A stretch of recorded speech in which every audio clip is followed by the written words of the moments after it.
예수님은 우리 죄의 대가를 대신 짊어지시고 죽으셨습니다. 그래서 내 의가 아닌 하나님의 의로 우리가 구원을 받은 것입니다. 여러분, 이것이 바로 성경에서 말하는 복음이라는 것입니다.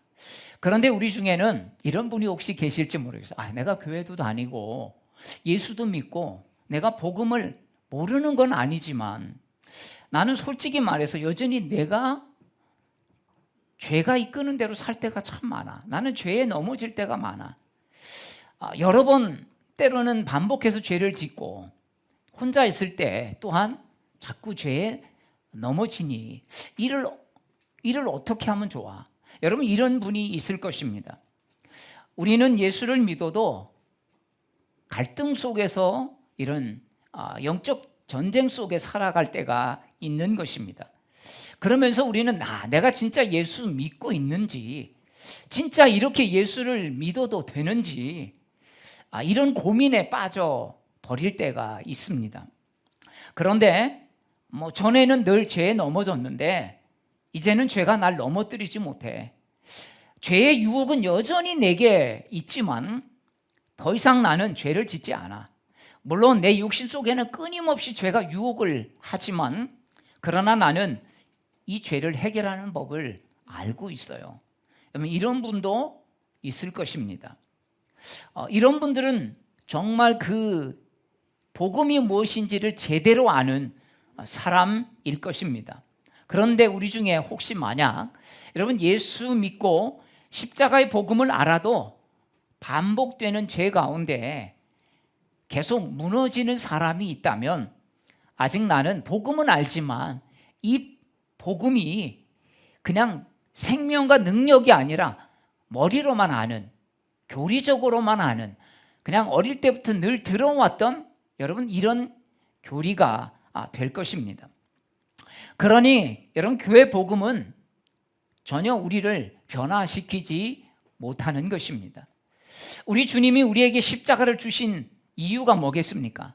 정말 우리를 권세 있게 하시고 또 능력 있는 삶을 살려고 여러분 주신 것이 아니겠습니까? 남자들은 예비군복을 입으면 다 똑같아진다, 이런 말을 가끔 합니다. 전에 군대 훈련 받으면서 그냥 아무데나 뒹굴고 침도 아무데나 뱉고 이런 그 살았던 삶의 방식이 여전히 그 옷을 입으면 아마 그런 생각이 나서 마음이 무장해제 되기 때문에 그런 것 같습니다. 그처럼 우리가 반대로 그리스도의 옷을 입으면 새로운 살 길을 주님이 열어주신 것입니다. 여러분, 만약에 새 옷을 입었다면 그래도 좀 조심스럽지 않겠습니까? 이 음식점에 가서도 좀 음식을 좀 조심해서 먹거나 아니면 앞치마를 입거나 해서 될 수 있으면 더럽히지 않으려고 할 것입니다. 그럼 사도 바울은 오늘 로마서 6장 1절 말씀에서 이렇게 시작합니다. 자, 6장 1절 말씀을 우리 같이 읽겠습니다. 그런즉 우리가 무슨 말을 하리요? 은혜를 더하게 하려고 죄에 거하겠느냐? 네, 1절 말씀만입니다. 자, 이것은 로마서 5장 20절 말씀에 대한 답변인데요. 로마서 5장 20절 말씀은 혹시 성경을 펴고 있다면 한번 보십시오. 율법이 들어온 것은 범죄를 더하게 하려 함이라. 그러나 죄가 더한 곳에 은혜가 더욱 넘쳤나니.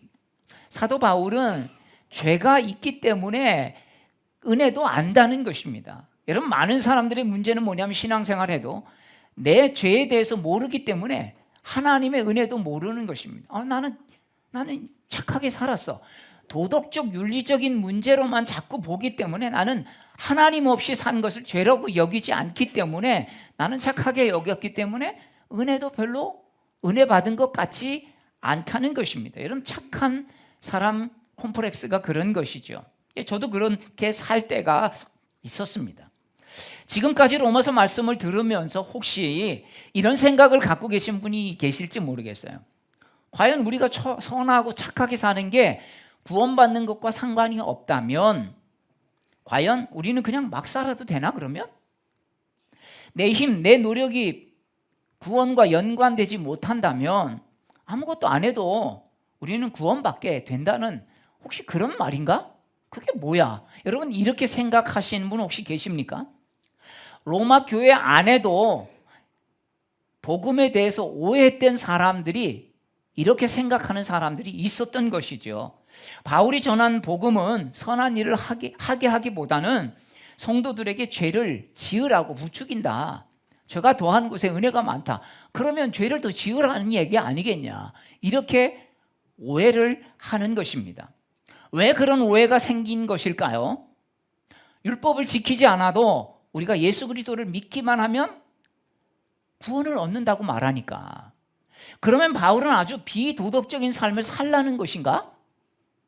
예수를 믿기만 하면 그 삶이 개판으로 살아도 어떻게 살아도 구원받는다고? 그게 말이 돼? 이렇게 지금 반문하고 있는 사람들을 향해서 이 로마서 6장을 기록하고 있는 것입니다. 이에 대해서 이미 로마서 3장 31절에서 말하고 있는 것을 우리는 이미 살펴보았죠. 그런즉 우리가 믿음으로 말미암아 율법을 파기하느냐? 그럴 수 없느니라. 도리어 율법을 굳게 세우느니라. 이렇게 말씀하고 있습니다. 믿음이 율법을 폐하면서 멋대로 살게 하는 게 아니라는 것입니다. 선하게 사는 것도 구원에 도움이 안 돼. 착하게 사는 것, 좋은 일에도 구원에 도움이 안 돼. 그렇다고 선하고 착하게 살지 말라는 말이 아니라는 것이죠. 자, 어째서 그럴까요? 예수 그리스도를 통해서 내 죄가 분명히 보인 사람은요, 어떻게 반응합니까? 주님의 큰 은혜를 입었다는 사실을 알게 되는 것입니다. 이것은 바로 죄가 많은 곳에 그래서 은혜가 많다는 것입니다. 그래서 로마서 6장 2절은 이렇게 단호하게 말하죠. 그럴 수 없다. 죄에 대해서 죽은 우리가 어찌 그 가운데 더 살리요? 아니, 선한 일하고 착한 일을 한다고 구원받는 거 아니지만 그렇다고 그러면 우리가 일부러 죄를 짓겠느냐? 그럴 수 없다라고 로마서는 말씀합니다. 우리는 내 안에 있는 것이 죄인 줄 모르고 살아왔을 때가 참 많습니다. 자기 중심적인 것. 그러나 십자가 앞에서 나를 보면 볼수록 뭐가 보입니까? 내 죄된 모습이 더 분명히 보인다는 것입니다. 전에는 남 못하는 것만 보였는데 은혜를 알고 보니까 주님을 십자가를 보니까 야, 남 보지 말고 너나 잘해. 복음이 계속 우리에게 그렇게 말씀하시는 거예요. 너나 잘해. 너가 문제야. 남이 문제가 아니야. 너가 은혜 받아야 돼. 복음은 계속해서 우리에게 그렇게 말씀해 주고 있다는 것입니다. 복음을 알고 나니까 남이 문제가 아니라는 거예요. 내가 문제였다는 겁니다. 왜? 내 죄가 보이기 시작하니까. 그런데요, 사람들의 특징은 어떻습니까? 자기 죄가 보이면 괴롭습니다. 힘들어요. 여러분 뭔가 그래서 우리가 심각하지 않으려고 하지 않습니까? 요즘 현대인들은 심각한 거 별로 좋아하지 않습니다. 왜? 피곤하고 그거 말고도 신경 써야 될 게 너무 많다고 생각하니까. 여러분 죄만 보이면 정말 힘들고 우리가 마음이 불편한데 내 죄투성이의 내 모습에서 뭐가 보이기 시작합니까? 나를 사랑해 주신 하나님의 은혜가 보이기 시작한다는 거죠. 여러분 이게 우리 기독교가 믿는 복음의 은혜인 것입니다. 나를 사랑해 주시는 주님 은혜가 보이는 거죠. 야, 내가 진짜 못하는데 주님께서 나를 그래도 여전히 사랑하시고 계시는구나. 내가 아버지의 유산을 가지고 집을 떠나서 허랑방탕하게 다 써버렸는데 아버지는 여전히 나를 동구밭에서 기다리고 계시고 내가 오니까 이제 나는 아들이 아닙니다. 종입니다. 그렇게 말해도 아버지는 나에게 아들의 옷을 다시 입혀주시고 너는 죽었다가 살아난 내 아들이다. 나는 아들 자격 없어요. 그래도 그렇게 사랑해 주시는 은혜가 느껴지니까 여러분 이 둘째 아들이 어떻겠습니까? 여러분 내 죄를 보지 못하고 내가 착하게 살고 괜찮게 산다고 여겨질 때는 십자가 사랑이 전혀 실감이 안 나죠. 주님이 왜 죽으셔서 나를 위해서 내가 죽을 만큼 그만큼 내가 죄인이야? 여러분 사람들이 그렇게 생각하기 때문입니다. 나를 죽기까지 사랑해 주신 하나님의 사랑이 깨달아지면요 여러분 막 살겠습니까? 여러분 부모님의 은혜가 깨달아지면 여러분 막 살아요? 안 그렇죠. 여러분 부모에게 막 하는 이유가 뭘까요? 부모가 나를 사랑한다고 생각 안 하니까. 자꾸 자기의 뜻대로만 하려고 한다고 생각되어지면 여러분 자녀들과 부모들이 어긋나는 것입니다. 여러분 하나님의 은혜가 깨달아지면요 어떤 현상이 일어나냐면 죄를 짓기 싫어하고 하나님이 싫어하는 것을 나도 싫어하게 된다는 것입니다. 그래서 죄를 이길 힘을 갖게 된다는 것입니다. 야 이거 하지 마 저거 하지 마 죄 짓지 마 이런다고 안 하는 존재가 우리 자신이 아니라는 거죠. 그래서 주님의 용서의 은혜를 아는 사람은 어떻습니까? 전에는 죄가 나를 끌고 다니면서 종로로 시켰는데 이제는 은혜가 왕노릇하면서 내가 은혜 가운데서 은혜가 시키는 대로 따라가는 삶을 살게 되었다. 그럼 이렇게 말하고 있는 것입니다. 그래서 주님의 용서의 은혜를 아는 사람은요 이제 내 마음대로 사는 게 아니라 은혜에 이끌려서 살아가는 것입니다. 여러분 우리가 그런 은혜 받았을 때 그런 경험이 있지 않습니까? 야, 진짜 내가 이쯤 되면 화를 냈을 텐데도 화가 안 나요. 내가 안 내려고 참는 게 아니에요. 안 나는 것입니다. 내가 저거면 마음이 신경 쓰여서 오늘 잠도 못 잤을 텐데 그게 아니에요. 맡겨지니까 잠이 오는 것입니다. 사랑하는 여러분, 죄는 구원받은 우리에게 아직도 영향력을 가지고 있지만 저에게도 마찬가지고 죄는 더 이상 우리를 어쩌지 못한다고 성경은 분명히 말씀합니다. 왜 그렇다고 말씀합니까? 우리가 죄에 대해서는 이미 죽었기 때문입니다. 사람이 죽으면요 아무리 큰 죄를 저질러도 벌을 받지 않습니다. 사형 집행 앞둔 사람이 갑자기 감옥에서 죽었어요. 그러면 이 사람 다시 죽입니까? 아니죠. 이 사람은 이제 공소가 없음이 됩니다. 재판받고 있는 사람이 이런 죽으면요 그 사람은 이제 재판이 끝나버려요. 그 순간 더 이상 재판할 필요가 없는 것입니다. 왜? 죽음으로 모든 것을 다 갚았기 때문입니다. 그렇습니다. 우리가 주님을 믿고 하나님의 자녀가 되는 순간 더는 죄의 지배, 그 세력에 놓이지 않게 된다는 것입니다. 왜요? 우리는 죄를 지음으로 전에는 죄의 지배 아래에 있었지만 죄에 매여 살았지만 이제는 성령께서 우리를 계속해서 어떻게 해요?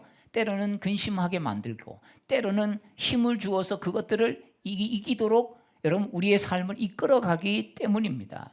내 의지로 했을 때랑은 다르다는 것이죠.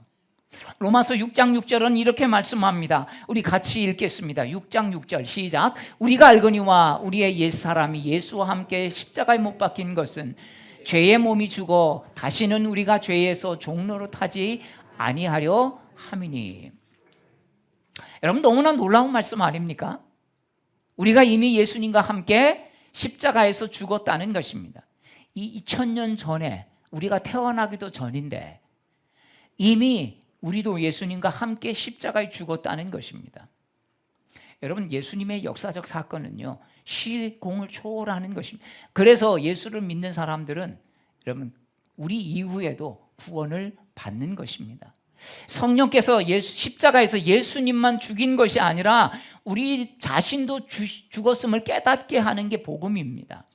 8절은 그래서 이렇게 말하죠. 8절 말씀, 만일 우리가 그리스도와 함께 죽었으면 또한 그와 함께 살 줄을 믿노니. 여러분 죽은 것만으로 끝나지 않는 거예요. 다시 산다는 것입니다. 여러분 예수 그리스도 안에서 예수를 믿고 따르면 예수님과 함께 다시 살아서 그래서 뭘 가져요? 생명을 갖는 것입니다. 그래서 예수 그리스도가 나는 부활이요 생명이니 이렇게 말씀하고 있는 것입니다. 그러나 영원한 생명은 아직 완성된 생명은 아닌 것이죠. 그래서 예수 그리스도의 부활에 동참할 때 예수님이 재림하실 때 그 영원한 생명을 우리가 갖게 되는 것입니다.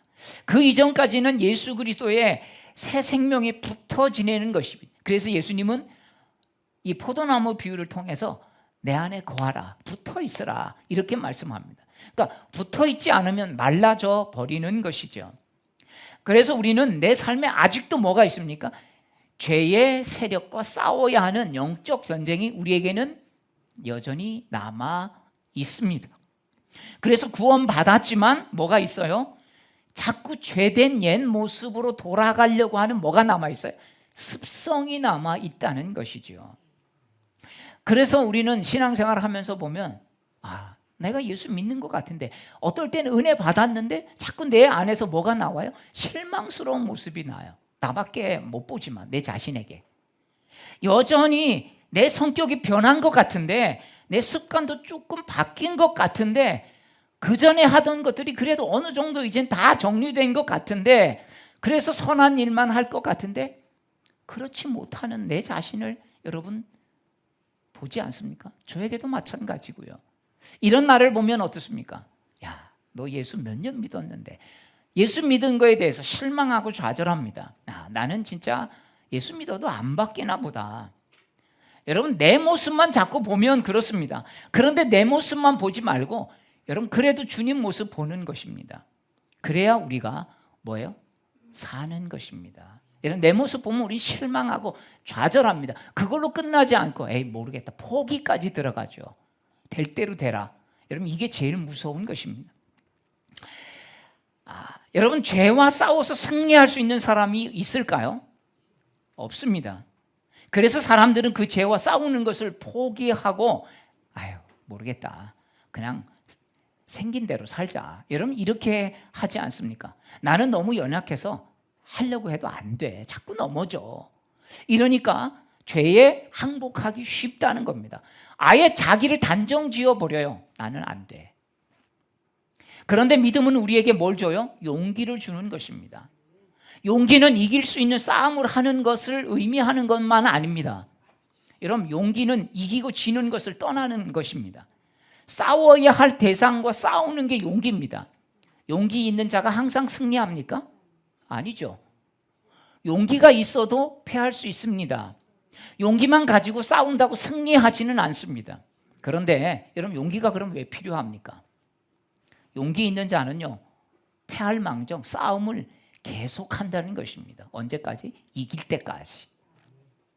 여러분 우리 힘으로 죄와 싸워서 승리할 수 없음에도 포기하지 않고 싸움을 그만두지 않는 것입니다. 왜? 하나님 그걸 원하시기 때문에. 나는 몇 번 했는데 안 돼. 나는 죄에 못 이겨. 나는 이런 거에 또 넘어져. 싸워도 승리할 수 없는 싸움 같아 보이지만 포기하지 않고 계속 믿음으로 싸워갈 때 아멘 할 준비하십시오. 결국 우리에게 승리를 주시는 하나님을 만날 수 있다는 사실이죠. 그렇습니다. 여러분 피 흘리기까지 포기하지 않고 싸우는 것. 여러분 우리에게 제일 약점은요 포기하는 것입니다. 갈라디아서 6장에도 말씀하고 있잖아요. 포기하지 않으면 낙심하지 않고 포기하지 않으면 언제가 때가 되면 여러분 거두게 된다라고 말하고 있는 것입니다. 그렇습니다. 그래서 포기하지 않고 싸움을 싸운 사람에게 결국 그리스도가 죄의 해결자구나 라고 하는 것들을 어떻게 해요? 알게 되네. 이때는 머리로 아는 겁니까? 교리로 아는 겁니까? 아니죠. 체험으로 아는 것입니다. 이렇게 싸우면 결국 지는 게 아니고 이기는 거구나. 여러분 그런데 내 힘으로 하면 어떻습니까? 10번 잘 이겼어요. 유혹을. 11번째 유혹에 넘어지면 이긴 겁니까? 진 겁니까? 진 거죠. 여러분 근데 10번째 졌는데 11번째 이기면요. 이긴 거죠. 여러분 최후가 제일 중요한 것입니다. 이런 예를 들 수 있죠. 이디야라는 커피 전문점이 있습니다. 근데 이디야는 참 재미있는 전략을 가지고 지금도 이 전략을 가지고 있는지는 모르겠어요. 꼭 이디야는 주변에 스타벅스 주변에 가장 가까운 쪽에 매장을 낸다고 합니다. 왜 그러냐면 스타벅스는요 가장 커피 좋아하는 사람들이 잘 모여 있고 이동 인구가 많은 그런 쪽에다가 매장을 낸다는 거죠. 잘 보면 진짜 스타벅스는 몫이 좋은 곳에 냅니다. 그러니까 매장세도 굉장히 비싸죠. 자, 그러니까 입지를 찾을 필요가 없는 거예요. 이디야는 그냥 그 옆에 근처에다 내면 되는 거예요. 자, 그러면 이런 생각하겠죠. 그러면 스타벅스 있어서 장사가 안 될 텐데 아닙니다. 스타벅스는 마케팅 비용을 많이 들이고 또 그러니까 고가의 정책을 하죠. 근데 이디야는 좀 그거보다 싸게 내놓고 커피 좋아하는 사람들이 저긴 너무 비싸서 자주 못 가니까 그래도 저기라도 가야 되겠다. 이런 사람들이 거기에 들린다는 거예요. 여러분 그냥 자기네들이 매장을 찾을 필요가 없어. 돈을 들여가지고 마케팅 비용을 쓸 필요가 없다는. 그냥 스타벅스 그냥 주위에다가 이렇게 적절한 데다가 찾아서 매장을 내면 어차피 그런 사람들이 와서 가격 차이 때문에 한다는 것이죠. 여러분, 이게 뭐겠습니까? 스타벅스를 따라가니까 이디야도 사는 것입니다. 여러분, 우리가 좀 연약해도 능력 있게 살 수 있는 것은 여러분, 우리를 온전케 하시는 주님을 바라보며 주님 붙잡으면 되는 것입니다. 그러면 알게 되는 거죠. 여러분, 길 잘하는 사람 옆에 붙어 있으면 내가 굳이 길을 알려고 애쓸 필요가 없는 것이 아니겠습니까? 그냥 묻어가면 되는 거예요. 뭐 잘하는 사람 옆에 있으면요, 같이 있으면 그냥 같이 배워가는 거예요. 운동도요, 잘하는 사람하고 하면 성장이 빠릅니다. 여러분, 이게 바로 주님께서 우리에게 주신 은혜예요. 여러분, 11절 말씀을 우리 같이 읽겠습니다. 시작. 이와 같이 너희도 너희 자신을 죄에 대하여는 죽은 자요 그리스도 예수 안에서 하나님께 대하여는 살아있는 자로 여길지어다. 여러분, 이 말씀을 주목해서 읽어야 할 문장이 두 개가 있습니다. 여러분, 혹시 성경 있다면 한번 밑줄을 빨간 줄로 이렇게 쭉 그어 보십시오. 자, 뭐라고 되어 있습니까? 자신을 죄에 대하여는 뭐 하는 자요? 죽은 자요. 자, 그러면서 살아있는 자로, 하나님께 대하여는 살아있는 자로 뭐라고요? 여길지어다. 이렇게 되어 있어요. 여러분, 그리스도 안에서 너희도 그리스도 예수 안에서, 내 안에서, 내 의지 안에서가 아니라, 내 계획 안에서가 아니라 그리스도 안에서, 여러분, 이것이 뭡니까? 예수님의 통치를 받는다는 것이죠. 죄는 사단의 우리를 다스리는 영역이고요, 은혜는 하나님이 우리를 다스리는 영역입니다. 여러분, 이 두 영역을 우리는 통치를 누군가에게는 받게 되어 있다는 것이죠. 여러분, 과연 누구의 통치를 받고 싶으십니까? 한 주간 살면서 우리가 이거 점검하지 않으면 우리는 사단에게 내가 통치받고 있다 이런 생각은 못해도 내 생각대로 나는 살지, 난 내 마음대로 내가 살고 싶은 대로 살아. 여러분, 이게 사단이 통치하는 거예요. 여러분, 내 마음대로 사는 줄 아십니까? 문득 그 생각이 들어온 그 생각대로 내가 하는 거죠. 근데 그 생각의 출처가 내가 생각입니까? 아니, 뭔가 심어준 생각 때문에 하는 것이 아니겠습니까? 성경에서는요, 마지막 이렇게 말합니다. 여기라, 이렇게 말합니다. 자, 여기라고 하는 것은 여기지 못하는 사람이 많이 있기 때문입니다. 죄에 대해서 죽고 예수님에 대해서 산 자로 여기라. 나는 죄에 대해서 죽은 사람이다. 근데 많은 사람들이 이렇게 말하죠. 죄에 대해서 죽어야지. 죽어야지가 아니라 이미 죽은 자로 여기라는 것입니다. 여러분, 이것을 믿음으로 받아들이라는 것이죠. 그런데 성경에서 이렇게 전하는 복음을 듣고 어리둥절하는 분들이 있어요. 자꾸 이걸 뭐냐면 느낌으로만 자꾸 받으려고 하는 분들이 계세요. 그러니까 느낌으로 믿으려고 하기 때문에 뭔가 느낌이 와야지, 뭔가 필이 다 꼽혀야지, 뭐 이렇게 생각하시는 분이 있어요. 그러니까 여러분, 이상한데 여러분, 이게 속는 겁니다. 이미 성령께서 내 마음에 오신 것이라고 성경은 말하고 있어도 믿지 못합니다. 우리가 예수를 그리스도라고 고백하고 하나님을 아버지로 고백하면 어때요? 성령이 이미 우리 안에 계시는 줄 너희가 알지 못하느냐, 그렇게 말씀하고 있잖아요. 근데 이거를 우리는 성경 말씀을 믿어야 되는데 자꾸 내 안에서 내 안에 성령이 계시는 것 같지가 않아. 자꾸 이렇게 내 느낌만 가지고 하는 것이죠. 여러분, 사람의 느낌만 믿으면 안 됩니다. 하나님의 말씀을 믿어야 하는 것입니다. 여러분, 금방 결혼할 때 실감이 나십니까? 딱 결혼하고 났는데 이 사람이 내 옆에 누워있어. 진짜 이 사람하고 내가 사는 게 맞아? 여러분, 그런 생각 신혼 때 하셨을 거예요. 진짜 내가 결혼한 게 맞나? 아직 실감이 안 되죠. 자꾸 살아봐야 실감이 나는 것입니다. 얼마 전에 저희 장인어른 돌아가셨는데 저는 아직도 가면 꼭 계실 것 같아요. 제 아내는 아마 더 할 겁니다. 뭔가 눈에는 안 보이지만 가면 있을 것 같고, 또 가면 어디 병원 가셨나? 이런 생각, 실감이 안 나는 거죠. 여러분, 돌아가신 것이 실감이 나는 거는 얼마나 시간이 걸립니까? 사람마다 다르지만 어느 때가 되면 진짜 아빠가 돌아가셨구나, 이런 실감이 나는 것입니다. 사랑하는 여러분, 내 느낌과 감정에 속지 마십시오. 한 주간 괜찮게 살았다고 생각하면 나는 하나님의 자녀, 그래 구원받은 것 같아. 그런데 한 주간 내가 엉망으로 살았어요. 그러면 참 비참해지고, 야, 나는 하나님의 자녀 아닌가 봐. 나는 구원받은 사람 아닌가 봐. 여러분, 우리는 어느 순간에 좀 한 주간 잘 사는 걸로, 한 주간 못 사는 걸로, 내가 구원받은 사람이다, 구원 못 받는 사람이다, 이런 걸로 왔다 갔다 여러분 혼란스러울 때가 있지 않습니까? 정말 그렇습니까? 내가 좀 한 달 열심히 잘 살았다고, 좀 뭔가 선한 일하고 착한 일 좀 많이 했다고 뿌듯하긴 하지만, 여러분, 그걸로 내가 구원받은 사람입니까?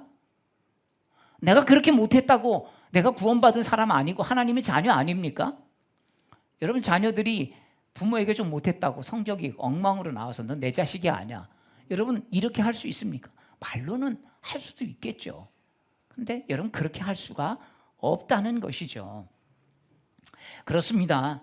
여러분, 우리가 내가 잘 살아서 내 능력으로 내 노력으로 구원받는 거라면 주님이 굳이 십자가에서 어렵게 죽지 않으셔도 되는 것입니다. 야, 그냥 너 잘해봐. 그래, 너 내가 격려할게. 화이팅! 주님은 이러고 있었을 것입니다. 화이팅! 뭐 이렇게 하지 않았겠습니까?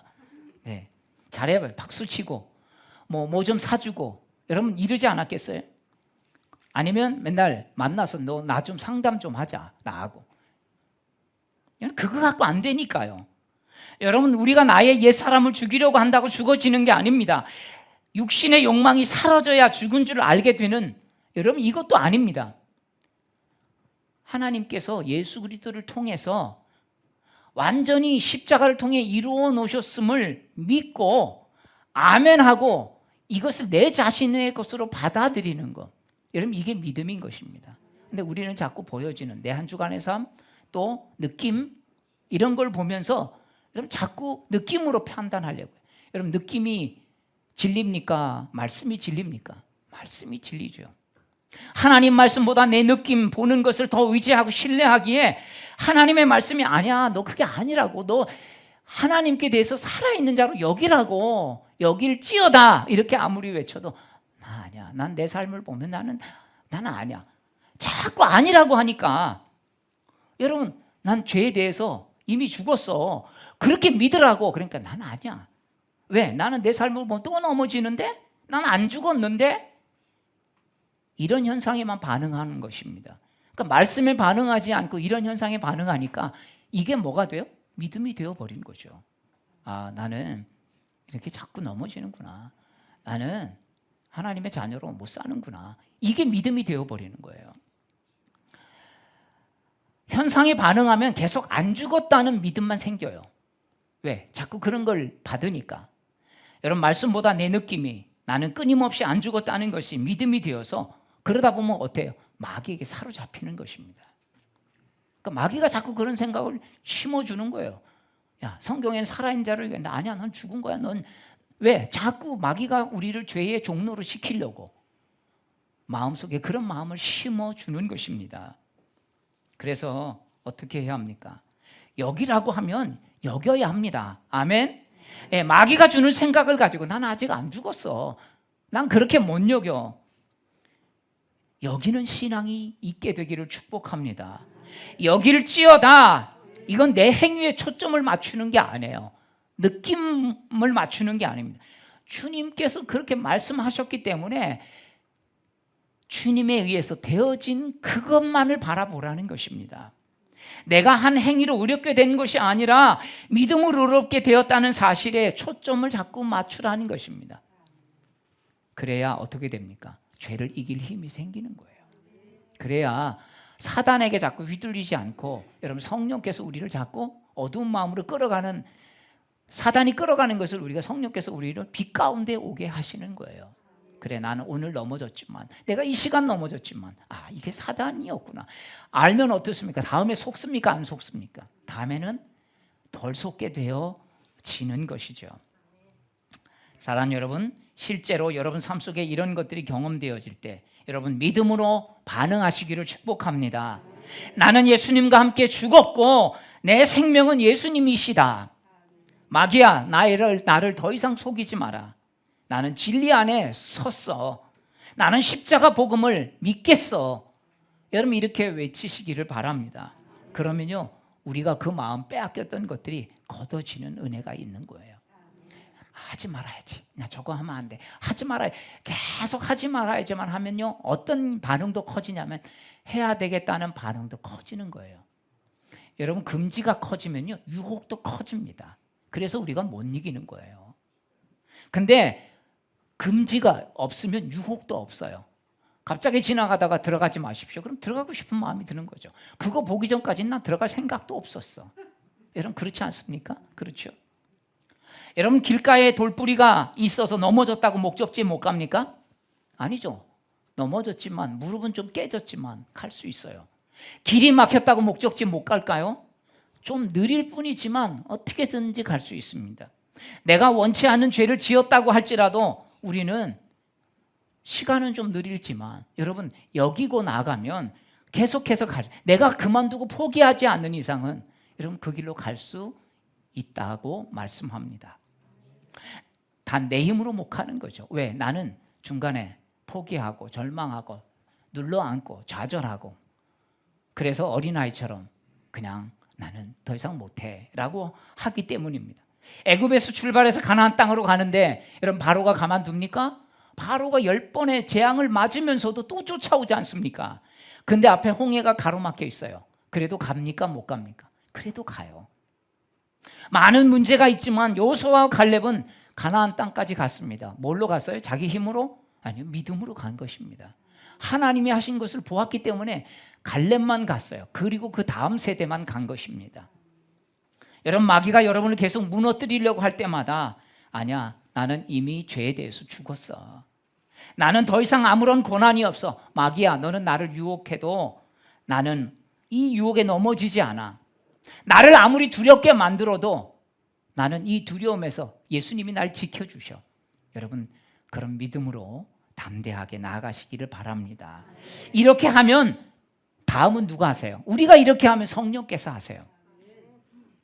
성령께서 역사하시는 놀라운 삶을 여러분 삶 속에서 어떻게 변화되는지.